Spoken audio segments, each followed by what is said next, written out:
Elle ne t'aime pas. Elle ne t'a jamais aimé. Elle avait juste besoin que tu y crois. Est-ce que ça fait mal? Bien. La douleur est le seul professeur qui ne ment jamais. Regarde ton reflet. Tu vois cet homme bien? Ce gentleman poli qui lui ouvre les portes et lui dit qu'elle est belle chaque matin? Cet homme est invisible à ses yeux. Pire qu'invisible, il est prévisible. Et dans le langage secret du désir féminin, prévisible est synonyme de mort. Il y a un monstre que chaque femme porte en elle, inscrit dans son ADN. Un monstre qu'elle ne comprend même pas elle-même. Un monstre qui la pousse à mépriser l'homme qui l'adore et à désirer celui qui l'ignore. Tu sais pourquoi les femmes disent vouloir un homme sensible, mais finissent toujours avec celui qui les fait pleurer. Ce n'est pas du masochisme, c'est de la biologie pure.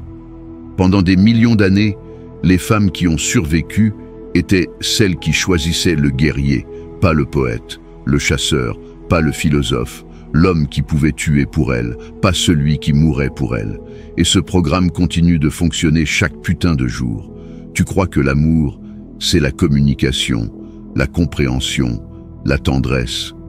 Elle dit qu'elle y croit aussi. Elle ment. Son corps ne ment pas quand il réagit à l'homme qui la défie, qui l'affronte, qui n'a pas besoin d'elle. Tu as remarqué comment ses yeux brillent quand elle parle de l'ex qui l'a maltraitée.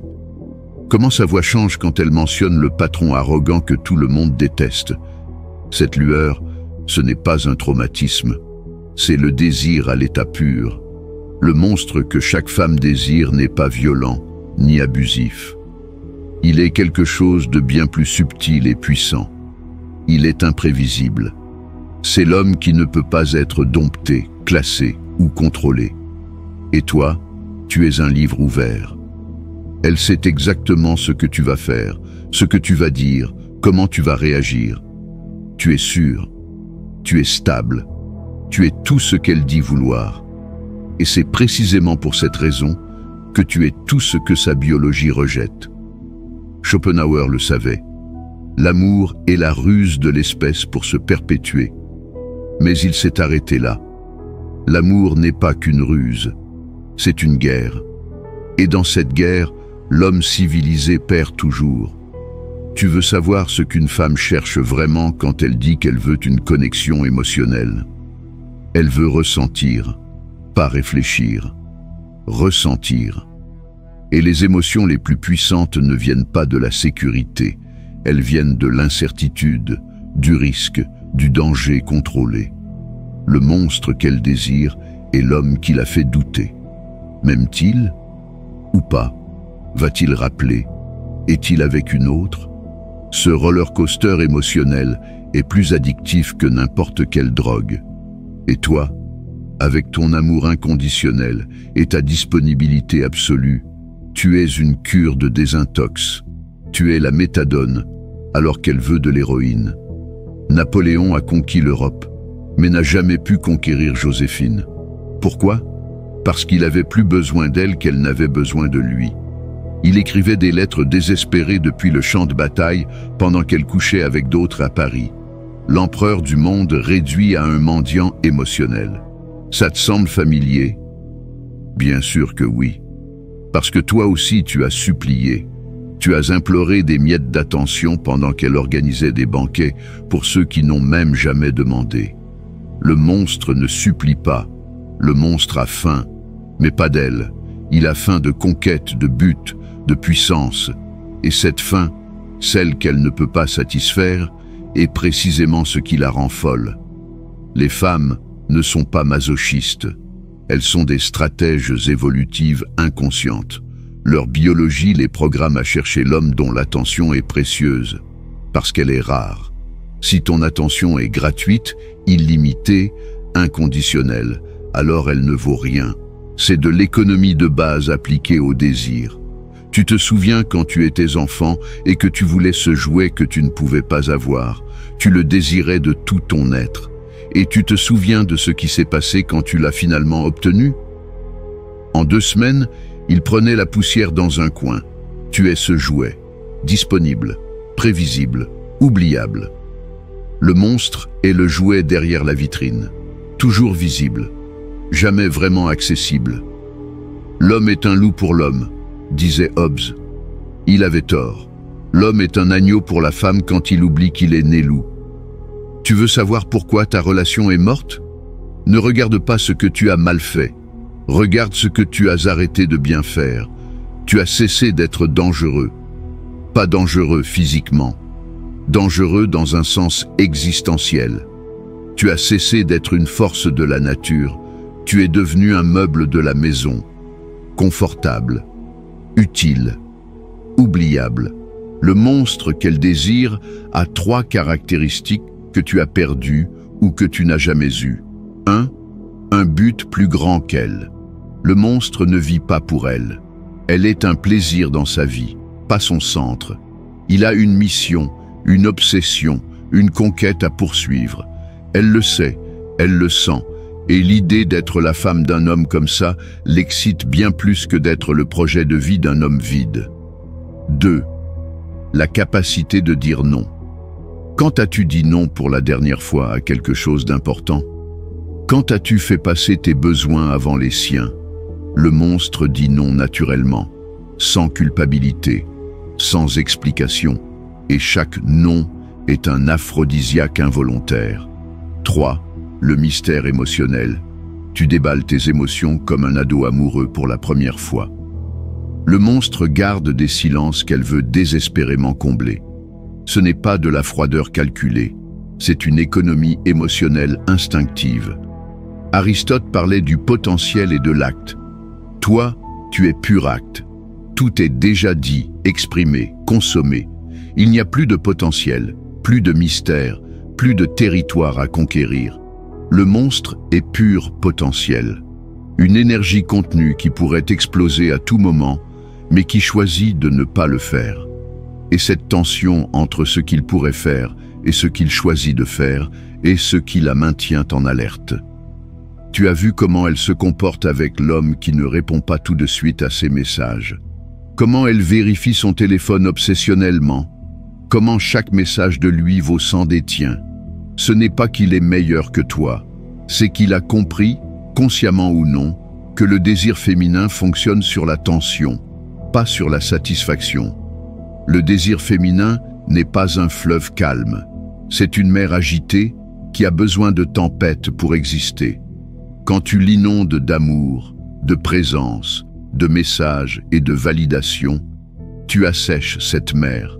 Tu penses bien faire, tu penses nourrir la relation. Mais en réalité, tu la rends stérile. Elle ne veut pas être nourrie. Elle veut être affamée. Elle veut ressentir ce manque, cette tension, cette frustration douce qui donne à ton amour un goût rare, presque interdit. Souviens-toi, elle ne désire pas ce qu'elle a. Elle désire ce qu'elle sent pouvoir perdre à tout moment. C'est pour cela que le monstre est irrésistible. Parce qu'il n'appartient à personne, pas même à elle. Même quand elle croit l'avoir, une partie de lui reste inaccessible. C'est cette part inaccessible qui l'obsède. Le monstre n'a pas besoin de la séduire. Il la force à se demander comment le séduire, lui.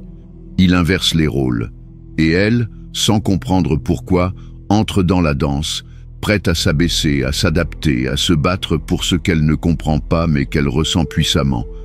C'est là que le pouvoir se révèle, pas dans les muscles, pas dans les mots doux, mais dans le silence, dans l'absence, dans le refus. Le monstre devient une énigme qu'elle veut à tout prix résoudre. Tu penses qu'en lui parlant de tes sentiments, elle va t'aimer plus. Mais elle ne veut pas un journal intime. Elle veut une légende, un mythe, un homme qu'elle ne peut pas lire comme un roman ouvert, mais qu'elle doit déchiffrer comme un code ancien.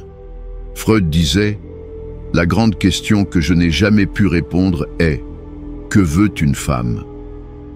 Le monstre ne cherche pas à répondre à cette question. Il incarne la réponse. Et c'est précisément parce qu'il ne cherche pas à comprendre qu'il devient le centre de toutes ces interrogations. Le monstre est un miroir déformant.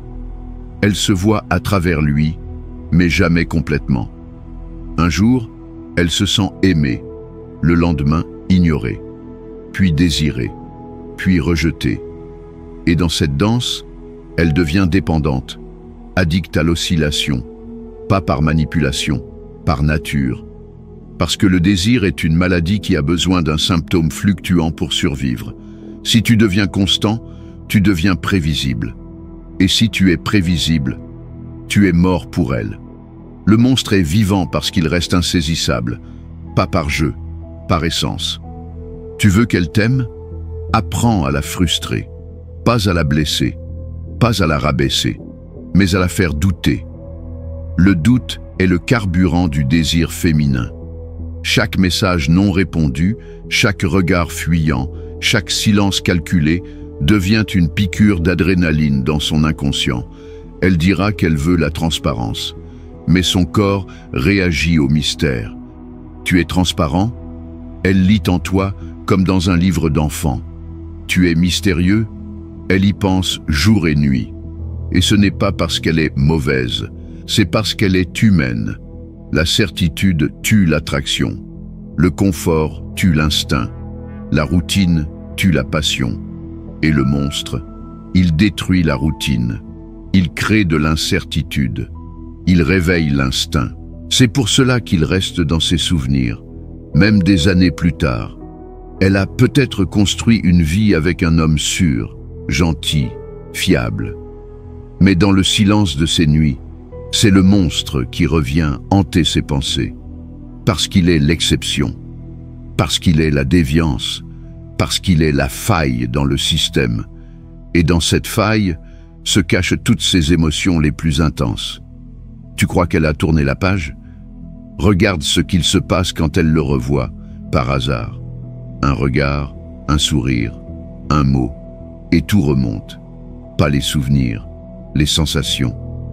Parce que le monstre n'a jamais été une personne. Il a toujours été une émotion, une tempête. Et toi, tu veux être la mer calme. Tu veux la paix. Mais elle veut la guerre. Pas avec toi, à travers toi. Elle veut que tu sois le champ de bataille où elle se perd pour mieux se retrouver. Tu ne peux pas la conquérir, parce qu'elle ne veut pas être conquise. Elle veut être envahie, pas par un homme gentil avec des fleurs, mais par un homme qui, sans même lever la voix, impose une tension psychologique si forte qu'elle oublie jusqu'à son prénom. Elle n'est pas attirée par celui qui lui dit « je t'aime ». Elle est attirée par celui qui la regarde sans rien dire et qui fait trembler tout son corps, celui qui la rend nerveuse, celui qui la fait douter d'elle-même, celui qui, sans toucher sa peau, effleure son âme. Et tu crois encore que tu peux acheter son amour avec des dîners, avec des attentions, avec des mots? Mais non, tu ne peux pas acheter un orage, tu dois en devenir un. Le monstre, lui, ne cherche rien. Il est. Et c'est ce qui le rend magnétique. Il n'attend rien d'elle. Et c'est ce qui l'obsède. Il n'a pas besoin d'elle. Et c'est pour ça qu'elle veut tout lui donner. L'amour du monstre est rare, presque inaccessible. Et donc, sacré. Elle se sent choisie. Non parce qu'il l'aime, mais parce qu'il aurait pu ne pas l'aimer. Et ça change tout.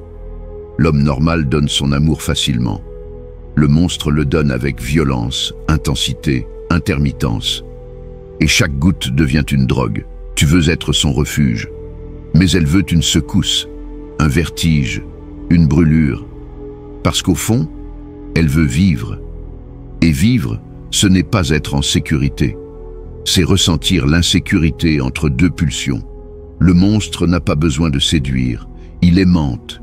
Il attire, comme une tempête attire les éclairs, pas par ses mots, mais par son silence, pas par ses gestes, mais par son immobilité, pas par ses promesses, mais par sa présence.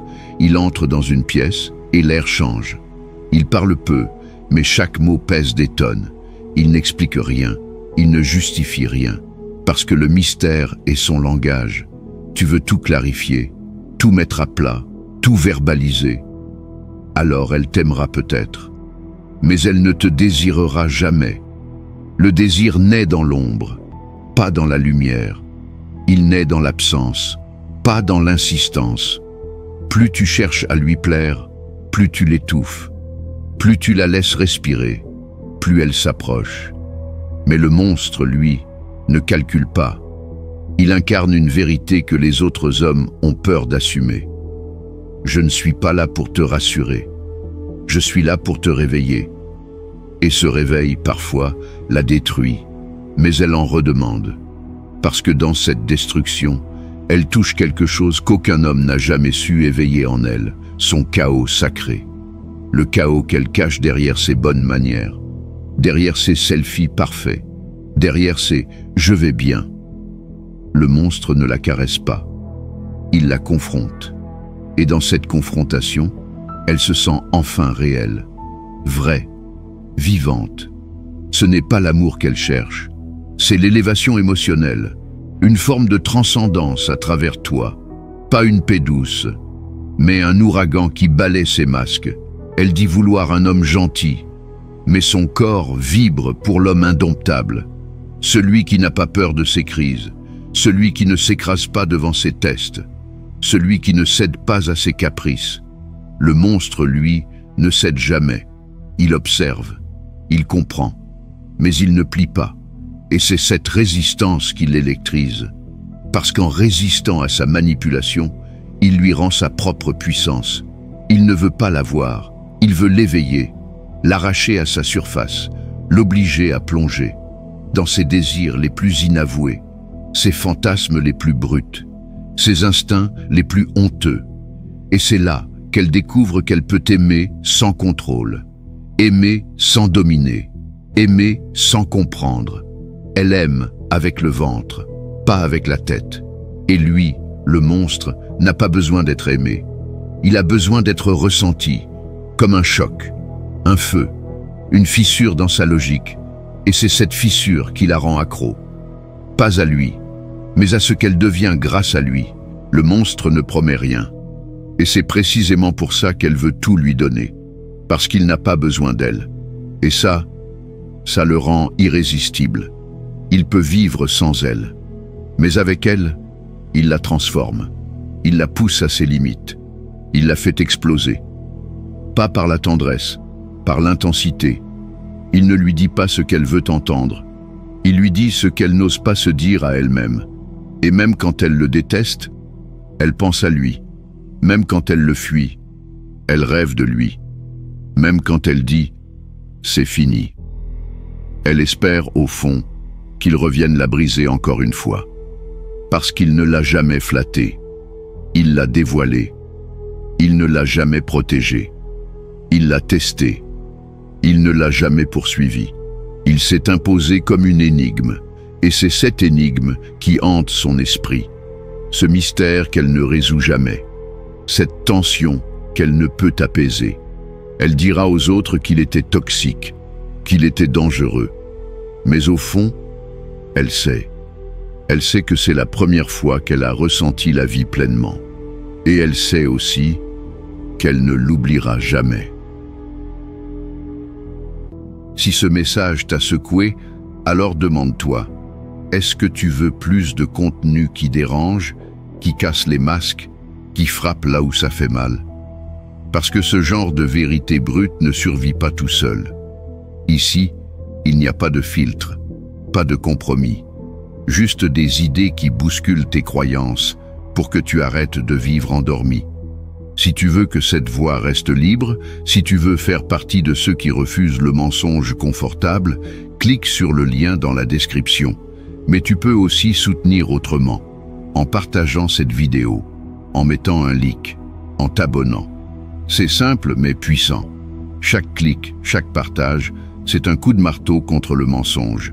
Un pas de plus vers une génération d'hommes lucides, forts et indomptables. Le confort ment. Ici, on ouvre les yeux. Rejoins le mouvement.